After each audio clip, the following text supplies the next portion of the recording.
Salut à tous et bienvenue dans la traditionnelle FAQ du mois. Voilà, ça y est, on a entamé le mois de décembre.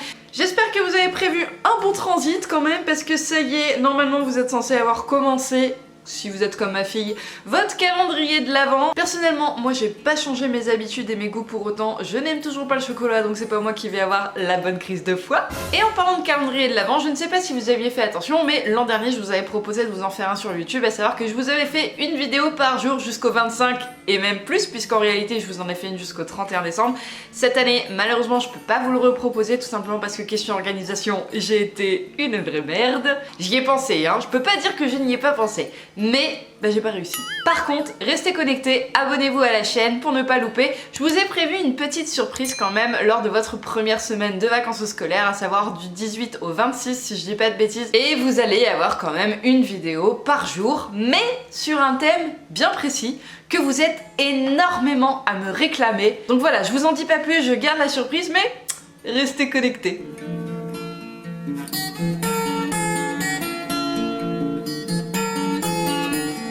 Allez, comme d'habitude, quand je vous fais une vidéo FAQ du mois, c'est sur Instagram que je viens vous mettre mon petit encarte dans lequel vous allez glisser vos questions. Je suis désolée pour tous ceux qui n'ont pas Instagram, mais ceux qui l'ont, venez me rejoindre. Hein. Je vous le mets le petit nom de mon compte Instagram juste ici, comme d'habitude. Voilà, la pub elle est faite. Et on va commencer tout de suite avec Inès qui m'a posé la première question. Elle me demande qu'est-ce qu'il y a sur ta liste au Père Noël. Pas grand chose parce qu'en fait je dois vous avouer que moi Noël, alors certes c'est vrai que j'ai toujours apprécié cette fête, c'est l'occasion de réunir toute la famille même s'il n'y a pas véritablement besoin que de Noël pour réunir la famille et maintenant que je suis maman, je le vois de façon encore plus merveilleuse puisque la magie du Père Noël est revenue. Ma fille fait sa petite liste de cadeaux de Noël, d'ailleurs elle était très fière d'aller déposer pour la première année parce qu'elle est assez grande maintenant sa liste dans la boîte aux lettres du Père Noël et du coup pour répondre à cette question, qu'est-ce que t'as mis sur ta liste? Pas grand chose parce que moi je me concentre exclusivement sur la liste de ma fille. Il est vrai que maintenant tout tourne autour d'elle, je prends plus de plaisir en fait à la voir ouvrir ses cadeaux plutôt qu'à en recevoir moi-même. Mais j'ai quand même une petite idée de cadeau, à savoir en fait un nouveau micro-cravate mais qui serait relié en Bluetooth avec ma caméra pour m'éviter d'avoir 36 000 fils etc. et pour pouvoir toujours améliorer le contenu que je peux vous proposer sur YouTube, sur Instagram, sur mes réseaux. Bref, je suis créatrice de contenu les gars, c'est mon métier donc des fois il y a des choses qui coûtent un peu cher et c'est vrai que Papa Noël est là pour m'aider un petit peu quand j'ai besoin de nouveaux équipements. Ensuite j'ai Liv 1304. Comptes-tu faire des concours de CSO avec Hey-Boy? Ouais, je pense. C'est vrai que ça c'est... Je sais pas pourquoi, le CSO, on a l'impression que c'est une obligation. Voilà, c'est quelque chose que vous, du moins dans la majorité des gens, voulez voir sur mes réseaux sociaux, et pas que, hein, sur les réseaux sociaux en fait de tous les créateurs de contenu équestre. L'obstacle. Il faut savoir que moi j'ai été une grande adepte pendant des années des concours de saut d'obstacle, un petit peu plus CSO plutôt que CCE parce que je suis quand même flippette à cheval et le cross, c'est vrai que t'as de l'adrénaline, mais j'ai un petit peu plus peur. Donc bref, j'ai fait énormément de CSO et c'est vrai que c'est ce que je préférais. Je sais pas si c'est le fait d'être devenue maman ou d'avoir un petit peu plus conscience des risques à cheval, mais maintenant je suis un petit peu plus à l'aise on va dire en dressage, même si, attention je dis que je suis à l'aise, mais je suis pas une superbe cavalière de dressage et je trouve que c'est encore plus technique au final que le CSO. Dites-moi ce que vous en pensez dans les commentaires. Il y a du taf, vraiment il y a du taf, mais en même temps le dressage c'est la base. Donc j'ai envie de faire des concours de dressage avec Hey-Boy, mais il n'est pas impossible que je refasse un petit peu de CSO effectivement avec lui. Pourquoi pas même du Hunter? À la base je visais même plutôt le Hunter que le CSO. Mais oui, je peux vous le dire, vous allez normalement voir sur ma chaîne YouTube quelques petites épreuves d'obstacles avec Hey-Boy. Et d'ailleurs j'ai Eronzo qui me demande pour quand les concours? Et normalement 2022. Ça y est, voilà. Hey-Boy a été opéré, là on se remet très gentiment en route. On a terminé le protocole post-opératoire, l'ostéopathe est venu également. Là j'ai terminé aussi le protocole post-ostéo, maintenant il n'y a plus qu'à bosser. Donc je vais reprendre des cours avec lui, je vais également le faire monter par ma coach de dressage justement. Je vous avais dit qu'il était fort probable que je mette des cavaliers plus expérimentés sur le dos de mon cheval, tout simplement parce que c'est un 4 ans, que je suis pas la meilleure des cavalières, que j'ai envie de faire les choses bien, de lui apprendre des choses bien, et que si je sens que je n'ai pas forcément le niveau ou que je sens qu'il y a une petite difficulté, je préfère que quelqu'un de plus expérimenté l'apprenne à mon cheval plutôt que moi je lui enseigne des bêtises et qu'on se retrouve dans un cercle vicieux où je m'en sors pas, il s'en sort pas, on comprend pas, etc.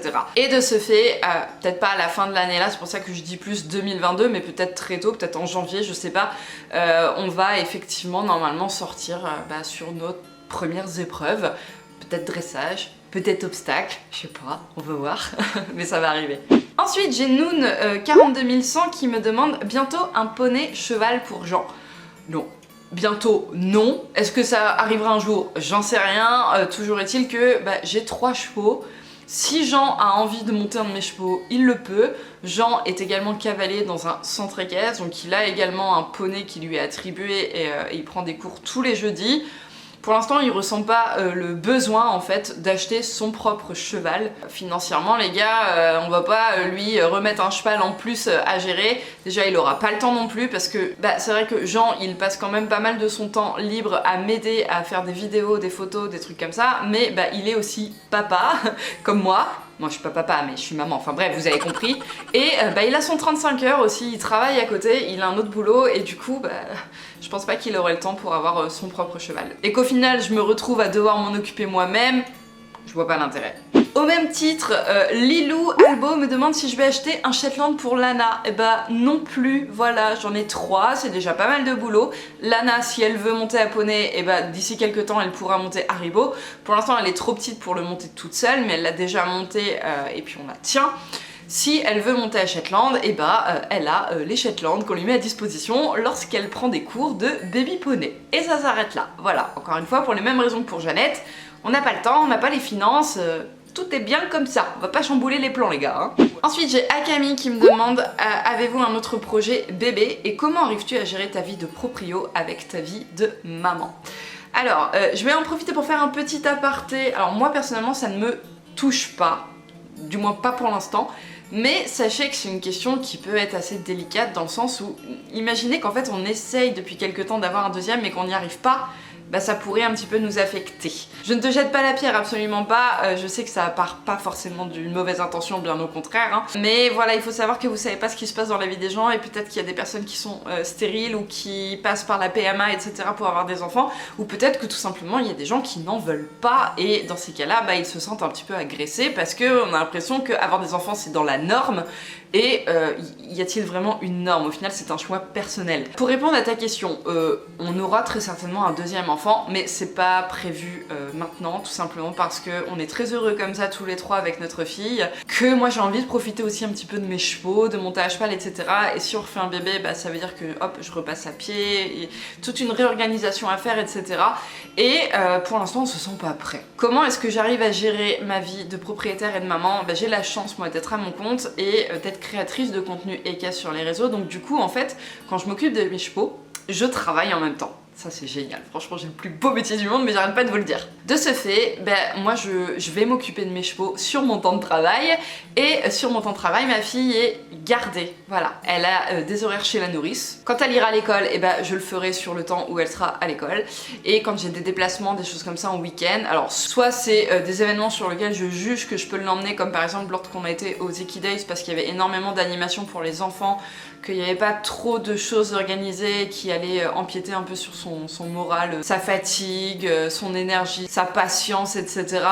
Soit je m'arrange également pour la faire garder, elle a des grands-parents. Quand ce n'est malheureusement pas possible qu'elle soit gardée et que je suis obligée d'aller voir mes chevaux, je l'emmène avec moi, mais j'ai toujours fait en sorte en fait de la mettre dans une bulle de sécurité.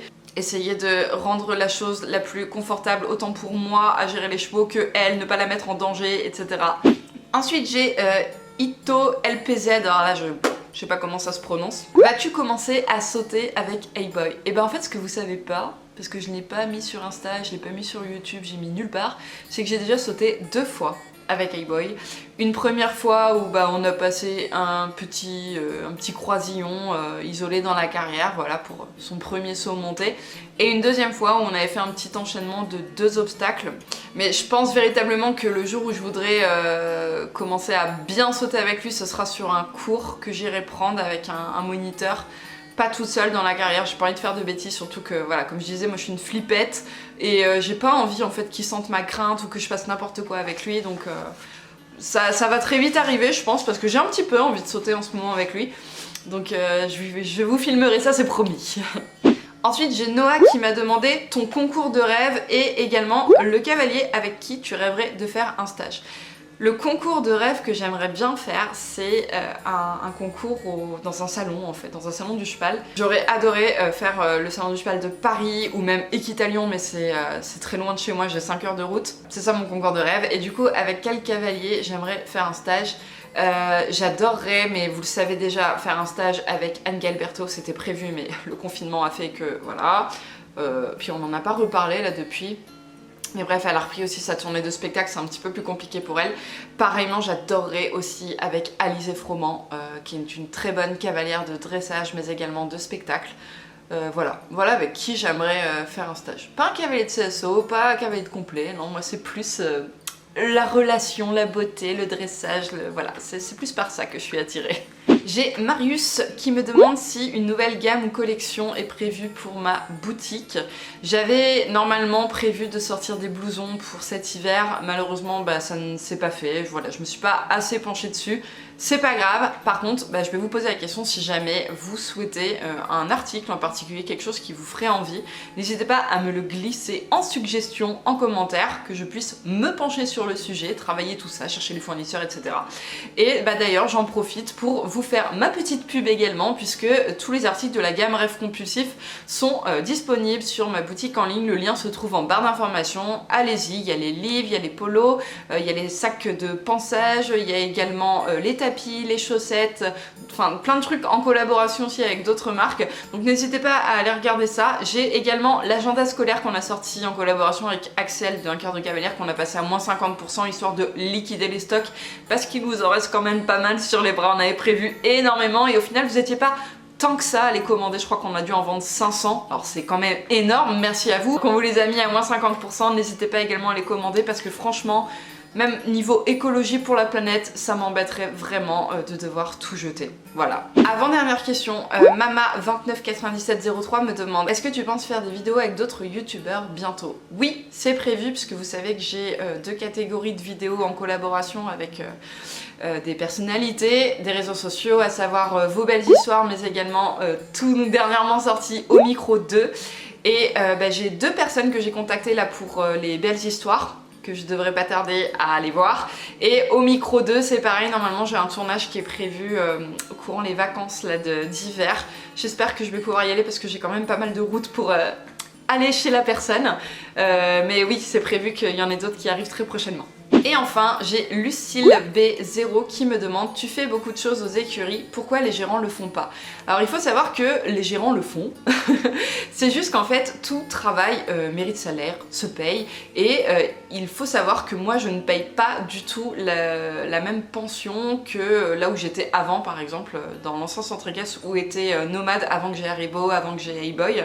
Là je paye beaucoup moins, mais parce que c'est une pension participative, on va dire. J'ai la location de mon prêt, on met à disposition à mes chevaux du foin et de l'eau, par contre c'est à moi d'acheter mes aliments, c'est à moi de les nourrir si je veux. Alors bien évidemment si je ne peux pas le faire, la gérante va le faire, mais c'est quand même à chaque propriétaire de venir s'occuper de son cheval. Et du coup moi j'entretiens également, ouais c'est vrai, vous me voyez souvent sur Instagram ramasser les crottins, c'est tout simplement en fait pour entretenir le pré de mes chevaux. Pareillement, dernièrement j'ai hercé la carrière avec une copine. Il faut savoir également que en fait la gérante est toute seule à gérer, il y a presque une vingtaine de chevaux, et qu'en fait elle a une activité dans son écurie où elle a un salon de toilettage. Et comme je le disais, on paye pas très cher, mais par contre chacun met un petit peu la main à la pâte. Et moi ça me fait très plaisir de pouvoir l'aider. En plus je passe du temps avec mes chevaux, j'ai la chance également, comme je vous disais, de travailler un peu sur place, donc j'ai énormément de temps à leur consacrer, et du coup à consacrer aux écuries, et ça me dérange absolument pas d'aider la gérante à faire tout ça. C'est pour ça que vous m'avez vu également curer le box de mon cheval quand Hey-Boy était convalescent, c'est pour ça que vous me voyez faire beaucoup de choses aux écuries effectivement, mais en même temps ça m'apprend ce qu'est la gestion d'un cheval, comme si au final il était à la maison et je me me dis que si un jour par je ne sais quelle raison X, Y, je venais avoir la chance d'avoir ma maison avec les chevaux à la maison, bah au moins j'aurais un petit peu d'expérience dedans et je saurais m'occuper de mon cheval et entretenir tout l'environnement dans lequel il vit. Bon, et ben c'en est tout pour cette FAQ du mois. Je vous remercie beaucoup d'avoir été là pour poser quelques questions, ça m'a fait plaisir d'y répondre. J'espère que vous aurez été content également d'apprendre quelques petits trucs sur ma vie sociale de mes chevaux, etc. En attendant la prochaine vidéo, comme habituellement, moi je vous fais tout plein de gros bisous. Prenez soin de vous, réchauffez-vous parce qu'il fait froid, hein. Et puis prenez soin de vos chevaux aussi, hein. Allez, salut.